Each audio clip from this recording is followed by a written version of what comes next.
کچھ بھی نہیں ہے۔ تبلیغ حضرت محمد صلی اللہ علیہ وسلم کی پاک زندگی کو دنیا میں پھیلانے کی محنت ہے۔ اس پاکیزہ زندگی کی ہر انسان کو ضرورت ہے۔ مائیں تنگ ہیں، ماں باپ تنگ ہیں، امیر تنگ ہیں، غریب تنگ ہیں، وفا تم نہ دیکھو گے ہرگز کسی میں۔ زمانہ وہ ایسا عجیب آ رہا ہے۔ حضرت محمد صلی اللہ تعالی علیہ وسلم ایک پاکیزہ زندگی لے کر آئے ہیں۔ تبلیغ اس کو دنیا میں عام کرنے کی محنت ہے کہ اللہ سے جڑ جاؤ، اللہ کو اپنا بنا لو، دنیا بھی تمہاری ہے، آخرت بھی تمہاری ہے، اللہ کو ساتھ لے لو۔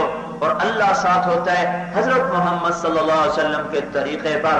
اس کی نہ کسی سے رشتہ داری ہے، نہ حسب، نہ نسب، نہ ناتا۔ قل هو اللہ احد اللہ الصمد لم یلد ولم یولد ولم یکن له کفوا احد۔ کوئی اس کا شریک نہیں، بیوی نہیں، بچہ نہیں، بیٹا نہیں، بیٹی نہیں، وزیر نہیں، مشیر نہیں۔ اس کا ایک ہی رشتہ اور ناتا ہے بندوں کے ساتھ۔ جو غلام محمد بن کے دکھا دے گا اللہ اسے اپنا بنا لے گا۔ جو غلام رسول بن کے دکھا دے گا، جو غلام مصطفیٰ نہ رکھن نال کم نو کوئی مرد نہ کی غلام محمد کام آج تک ہے کوئی سدھا نہیں کیتا ہے۔ اس سے آدمی غلام نہیں بنتا، غلام غلامی سے بنتا ہے۔ نام بے شک بلال ہو تمہارا، سعید ہو، اکرم ہو، غلام میں رسول بن کے دکھاؤ گے تو غلام رسولوں میں غلام رسول میں اٹھائے جاؤ گے۔ بلال کے ساتھ اٹھائے جاؤ گے جنہوں نے غلام بن کے دکھایا۔ نام بلال ہے، غلام بن کے دکھایا۔ میرے نبی نے فرمایا جب میں جنت میں جاؤں گا تو میری سواری کی لگام بلال کے ہاتھ میں ہوگی جو پکڑ کے میرے ساتھ جائے گا۔ ابو بکر نے غلام بن کے دکھایا۔ میرے نبی نے فرمایا میرا ایک صحابی ہے جب وہ جنت کے در پر آئے گا تو 8 در کھل کر کہیں گے ادھر آئیں، دوسرا کہے گا ادھر آئیں، تیسرا کہے گا ادھر آئے، چوتھا، پانچواں، چھٹا، ساتواں، آٹھواں دروازوں میں جنگ شروع ہو جائے گی، ادھر ادھر ادھر ادھر۔ سلمان فارسی بولے کون ہے یہ یا رسول اللہ؟ آپ نے کہا ابو بکر ہے۔ غلام رسول عمر نے بن کے دکھایا تو میرے نبی نے فرمایا میں نے جنت میں ایک محل دیکھا، موتی، زمرد، یاقوت کا۔ میں نے پوچھا کس کا ہے؟ کہا گیا قریشی کا، نام نہیں بتایا گیا۔ میں سمجھا میں قریشی ہوں، میرا ہی ہے اتنا خوبصورت۔ جب جانے لگا تو فرشتے نے کہا آپ کے غلام عمر بن خطاب کا ہے۔ غلام رسول عثمان نے بن کے دکھایا تو آپ نے کہا عثمان جنت میں ہر نبی کا ایک رفیق ہے خاص، میرا رفیق خاص تو ہے۔ غلام رسول علی نے بن کے دکھایا تو آپ نے حضرت علی کا ہاتھ پکڑا اور اپنے قریب کر کے فرمایا علی خوش ہو، جنت میں تیرا گھر میرے گھر کے سامنے ہوگا۔ تو حضرت علی رو پڑے کہ یا رسول اللہ میں خوش، میرا گھر پورا ہو گیا۔ جس کو نبی کے گھر کے سامنے گھر ملے اسے اور کیا چاہیے؟ طلحہ زبیر نے غلام بن کے دکھایا تو آپ نے فرمایا طلحہ زبیر ہر نبی کا ایک حواری، میرے 2 حواری، ایک طلحہ ہیں ایک زبیر ہے۔ بلال نے غلام بن کے دکھایا، سواری کے لگام پکڑ کے ساتھ جا رہے ہیں۔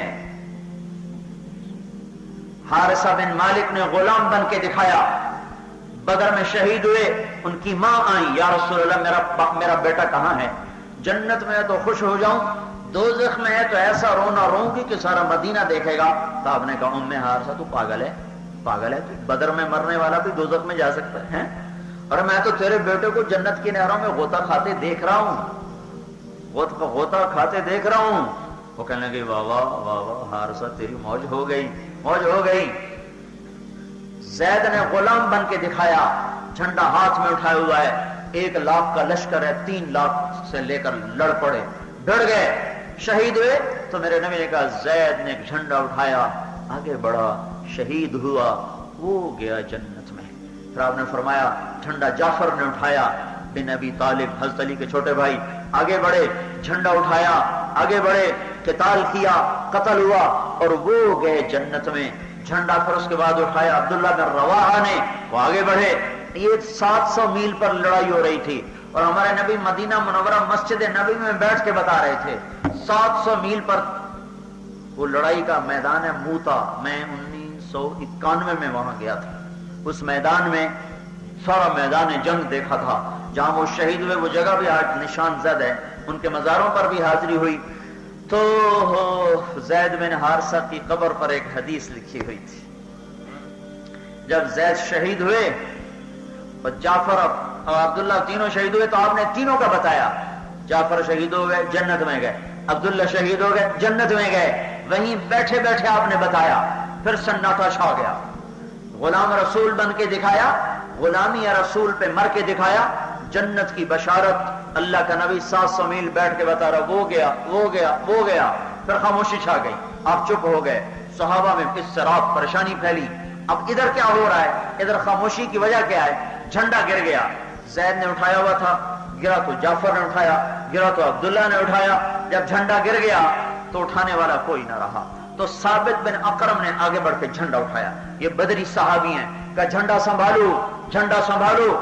لوگوں نے کہا تو ہی سنبھال, تو بدر والا ہے. کہا میرے بس کا نہیں ہے, میرے بس کا نہیں ہے, کسی اور کو دو کسی اور کو دو. اور ابتری پھیل چکی لشکر میں. 3 سردار شہید ہو چکے ہیں اور جھنڈا پکڑنے کو کوئی تیار نہیں ہو رہا. 1 لاکھ کا لشکر ہے اور 3000 ٹوٹل ادھر تعداد ہے اہل ایمان کی. تو بیچ میں سے ایک نے کہا خالد کو پکڑاؤ. خالد بن ولید, ان کی پہلی لڑائی ہے, پہلی لڑائی. ادھر مسلمان ہوئے 7 ہجری میں اور 8 ہجری میں موتا کی لڑائی ہو رہی. خالد کو پکڑاؤ. خالد بن ولید, خالد بن ولید اللہ تعالیٰ عنہ کہنے لگے او بھائی میں تو نیا مسلمان ہوا ہوں, مجھے نہ دو کسی اور کو دو. تو چاروں طرف سے آوازیں آئیں, خالد کو پکڑاؤ خالد کو پکڑاؤ خالد کو پکڑاؤ. سناٹا ہے, ادھر آپ چپ بیٹھے ہوئے ہیں, ایسے دیکھ رہے ہیں, چپ بیٹھے ہوئے ہیں. پھر جب سب نے کہا خالد کو پکڑو خالد کو پکڑاؤ, تو خالد بن ولید نے ایک ہاتھ سے جھنڈا اٹھایا اور دوسرے ہاتھ سے ایسے تلوار کو جب لہرائے, جب انہوں نے یوں تلوار کو لہرایا تو میرے نبی نے فرمایا اب اللہ نے اپنی ایک تلوار کو نکال لیا. ثم صلی اللہ سیفا من سیوفہ, اب اللہ نے اپنی ایک تلوار کو نکال لیا جس پر خالد کا لقب پڑا سیف اللہ. سیف اللہ اس پہ لقب پڑا. پھر جھنڈا اٹھایا ہے, تلوار کو لہرایا, ادھر سیف اللہ کا لقب ملا. ان کو پتہ نہیں ہے کہ مجھے سیف اللہ کا ٹائٹل مل چکا ہے. جب انتقال فرمایا کہنے کہ 100 سے زیادہ جنگوں میں لڑا اور پہلی صف میں لڑا تو موت کی تلاش میں لڑا. آج بستر پہ مر رہا ہوں. ان کے اس بول پر علماء یہ فرماتے ہیں کہ خالد بن ولید 100 کی 1000 جنگ بھی لڑتے تو بھی شہید نہیں ہو سکتے تھے کہ سیف اللہ ٹوٹ نہیں سکتی, اللہ کی تلوار ٹوٹ نہیں سکتی, انہیں بستر پہ ہی مرنا تھا.